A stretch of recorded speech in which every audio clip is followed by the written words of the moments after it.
Hello, I'm Saket Priyadarshi. I'm the Associate Medical Director for Alcohol and Drug Recovery Services in Glasgow.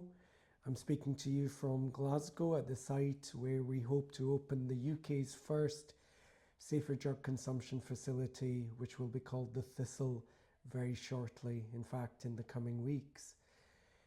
The Thistle will be a service that's in response to a range of problems that people who use drugs experience in Glasgow City.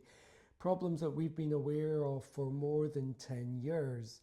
Problems related to injecting drug use, bloodborne viruses, public health problems such as Clostridium difficile, Clostridium novi, even anthrax in that population.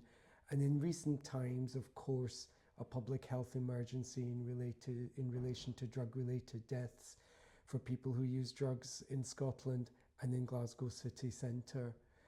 The service, I hope, will really sort of be effective for people who use the service, particularly for people in Glasgow city centre who have been the subject of so many problems in relation to their drug use, such as the HIV outbreak in 2015-16, and who experienced one of the highest rates of drug-related deaths in the whole of Scotland.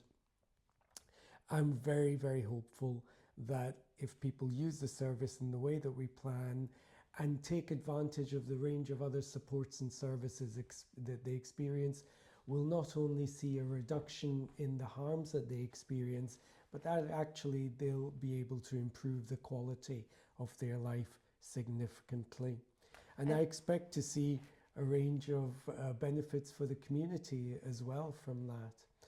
But actually, at this moment in time, I think an evidence-based response such as a drug consumption facility with drug checking services as well nearby is so important, because actually the drug market is changing very rapidly from the times of which when we first originally suggested these sort of interventions, moved very much from an heroin-based injecting drug use pattern in the city to one in which cocaine is now a very common injectable drug in the city, and we know that synthetic opioids and other drugs are becoming increasingly available in the market. And if people are going to use these drugs, then it's very important, I think, that they have supports and responses available to them immediately. So that's why I think these evidence-based approaches, such as a drug consumption room, such as drug checking services, are more important than ever. And we're delighted that Glasgow will be able to host such services in the very near future. Thank you, Saket.